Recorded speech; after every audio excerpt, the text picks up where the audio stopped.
This is how it all ended. This is how it all began. A hail of bullets, a missing body, and a lingering sense of doom. With the debut of Halloween in 1978, Michael Myers was born as the ultimate film boogeyman. But legends can't simply disappear from theaters, especially when their first film makes $70 million on a $300,000 budget. Michael Myers would soon return, and while his franchise would go through all manner of changes in the years that followed, he would never be far from the big screen again after Halloween 2's debut in 1981.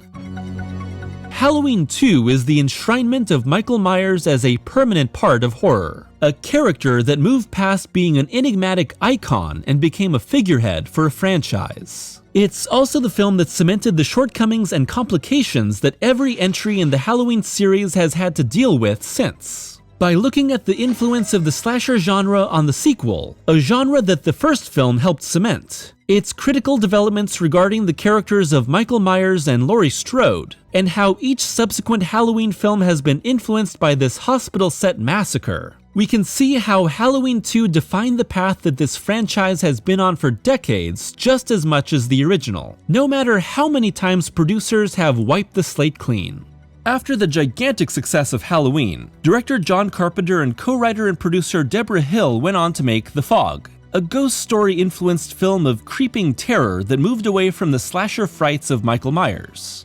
However, producers Irwin Yablans and Mustafa Akkad were eager to follow up their smash hit with a sequel. The problem was that Carpenter wasn't interested in doing another Halloween at all. The pair were eventually brought back over a lawsuit regarding producing rights of The Fog and a guarantee that number 2 would conclude the story, with the Halloween franchise continuing on as an anthology. And this is where the problems with Halloween 2 begin. It's been made clear by Carpenter that he wasn't really interested in continuing the story of The Shape, but he had to make something. So while Carpenter and Hill wrote it, they elected Rick Rosenthal to direct. "I had to write the second movie," said Carpenter, "and every night I sat there and wrote with a six-pack of beer trying to get through this thing. And I didn't do a very good job, but that was it. I couldn't do any more." And according to Yablans and potential director Tommy Lee Wallace, who eventually directed Halloween 3, they were underwhelmed by the script as well. Halloween 2 follows a mostly unconscious Laurie Strode, still played by Jamie Lee Curtis, being stalked by Michael Myers, this time played by stuntman Dick Warlock, as the increasingly deranged Dr. Sam Loomis, Donald Pleasance, continues his warpath to stop his former patient. It's a straight, uncluttered follow-up to the original, and by its construct, Halloween 2 is about the aftermath of terror. The first half an hour largely deals with Laurie being sent to the hospital, the cops finally responding to Myers' killing spree, and both the neighbors and the news gathering around to witness the wreckage. Oh, and poor teenager Ben Tramer gets absolutely destroyed. Where'd he get that mask anyway? Halloween 2 feels like a post-party hangover, the festive decorations still up despite everyone being gone, the joy of celebrating replaced with a general now what attitude. Since this takes place after the late-night terrors of the original, Halloween 2 doesn't actually take place on Halloween, so the mood is appropriate. Returning cinematographer Dean Cundey, who turned down Poltergeist to do Halloween 2 alongside his friends, fills the frame with pitch-black shadows. Haddonfield Memorial Hospital, largely shot at Pasadena Community Hospital, is barely lit, backlighting Myers and his victims for intimidating silhouettes and slow reveals of carnage. And as the title card pumpkin splits open to reveal a skull inside, we're given our first hints that Part 2 will be a more cynical, more worn-out piece of slasher filmmaking.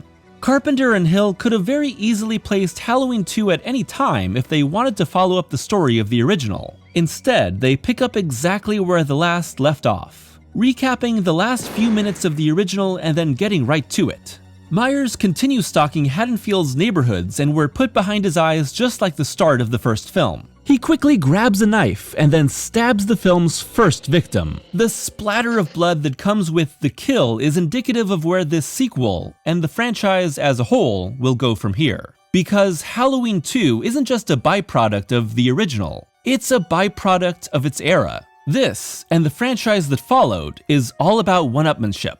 How could it not be? Halloween inspired a decade of copycats. Dozens upon dozens of slashers that walked in its footsteps and, by nature of needing to stand out amongst a crowd of masked killers, these films constantly upped the gore, the sex, the scares, and the kills. The original Halloween debuted on October 25th, 1978. Halloween 2 debuted on October 30th, 1981. That's not that long for a sequel, or at least for any that takes some effort. But here's all the slashers that came out in the time between these two films, presented in alphabetical order.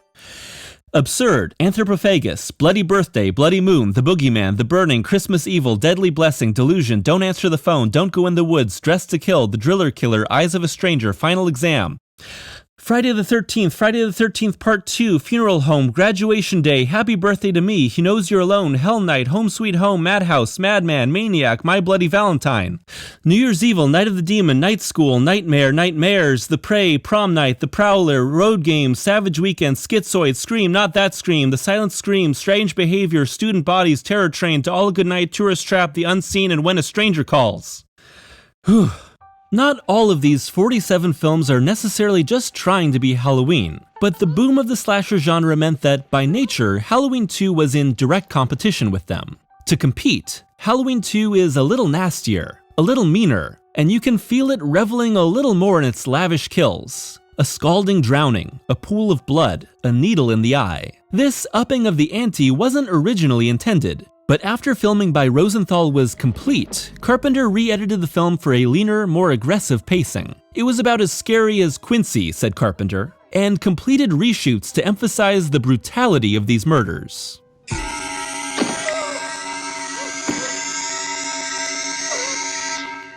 Halloween 2 also ups the qualities that defined the original in the minds of fans. More of the Halloween theme, more Michael Myers' POV, more of Myers returning from the seeming dead, more of the shape slowly stalking Laurie across long distances. If you didn't notice the tropes of the Halloween franchise before, Part 2 will make sure you can't forget them. But the most important addition made by Halloween 2, the one that changed the trajectory of this entire series for decades, the biggest legacy of this film, is giving Michael Myers a motive. We all know the twist now. Laurie Strode is secretly Michael Myers' baby sister, and he returned to Haddonfield to kill her. The original Halloween paints Myers as a remorseless, uncomplicated force of death. The boogeyman given physical form. No true motive, just pure evil living out its only purpose. That unknowable but terrifying essence is the true reason behind Myers' decades-long popularity. But just how long can you go on with this as the central purpose behind your icon of horror? I guess not much longer than 1.5 films according to Carpenter. That girl, that Strode girl, that's Michael Myers' sister.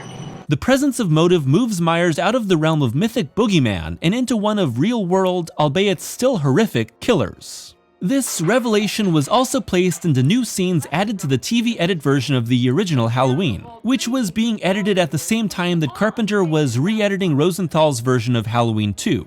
Together, they bake in the idea of Myers' sibling motivation and significantly change the meaning of the central villain. All this new information does little for the character of Laurie, who is incredibly inactive through a large portion of the sequel, unconscious for much of the first half and sporting a bad wig through the entire thing. In her place are a variety of hospital staffers acting quite dumb, and slowly being killed by Myers until Laurie and Loomis inevitably collide with the killer. In its climax, Laurie finally takes back some semblance of the power she had in the original to shoot out the eyes of the shape.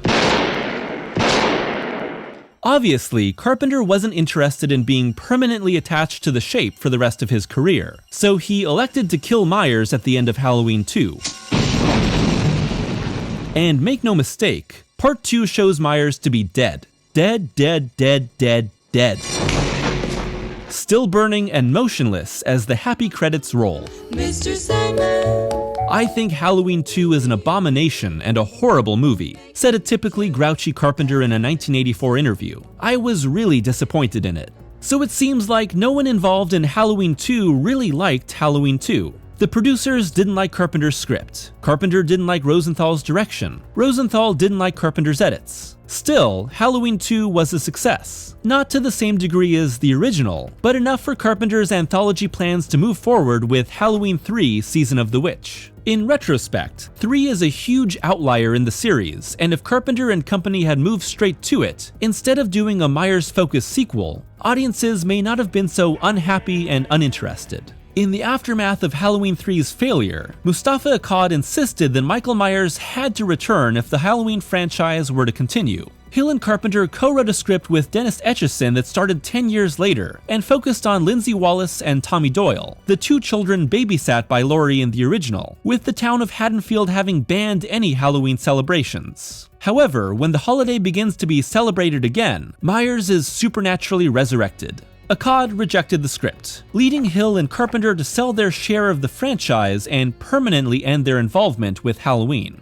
Halloween 4: The Return of Michael Myers in 1988 is a very straightforward continuation of what the franchise is known for, but has to directly address the Michael-Laurie connection now central to the series. If there's no familial motive, then why would Myers kill now? 4 introduces Laurie's daughter, Jamie Lloyd, adopted after Laurie's death in an accident, and Michael returns after being comatose for 10 years after learning of the existence of his niece. Loomis is back too, despite that explosion being enough to vaporize anyone.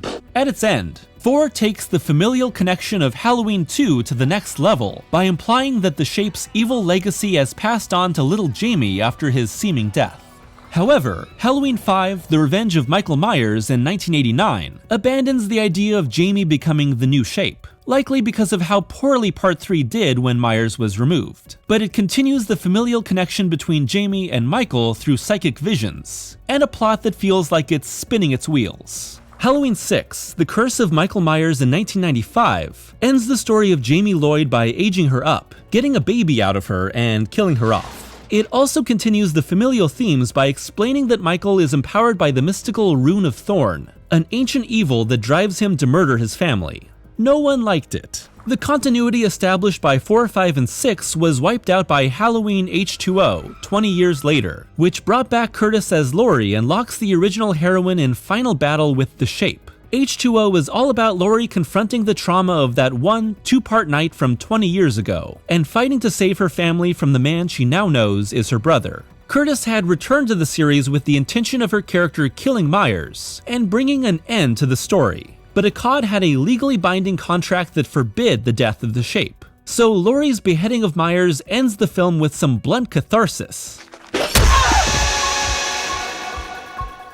that is immediately undone in the sequel. If the shadow of Halloween 2 wasn't looming large enough by now, 2's director Rick Rosenthal returned for Halloween Resurrection, which begins with Myers killing Laurie because Curtis was done with this series. And with that, the familial legacy of 2 is done, and Myers was free to kill a bunch of annoying 20-somethings on an internet reality show until he's beat up by Busta Rhymes.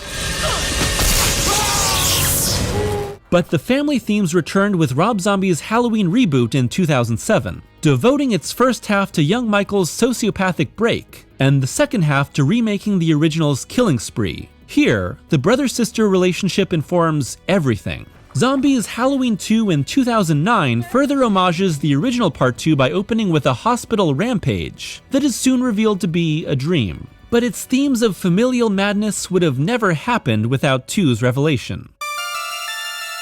So what happens when you strip out the family connections of Halloween 2? The deeper motivation that has driven each and every sequel to some degree in the decades since. You get David Gordon Green and Danny McBride's Halloween from 2018, a reboot that ignores every single film except for the original. Green's Halloween makes a point of explicitly erasing Halloween 2 from canon. They even included it in the marketing. It was not her brother. That's something that people made up. The removal of the connection returns Michael to being a blank slate force of evil, and Laurie into a woman living with trauma and turned into an armed, paranoid survivor. There are problems with Halloween 2018, like how having Myers captured immediately following the original undermines its themes of the boogeyman being a force of evil that could be lurking around any corner. But stripping the franchise back to its most critical elements creates a sense of new possibilities. Audiences seem to agree, making this restart immensely successful and leading to 2 more sequels. And guess what's rumored to return for the first of these sequels? Haddonfield Memorial Hospital.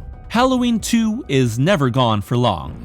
It's telling that for a franchise that has never been afraid to wipe out past films and start new, conflicting timelines, the revelations of Halloween 2 have never been completely erased. Perhaps there's something about the unknowable evil within Michael Myers that makes us want to understand it, to give it a reason that we can define and contain. But we're also drawn back to that deep black pit found within the shape. And as long as we're entranced by the same evil buried within us, the boogeyman will never be truly knowable and can never truly die.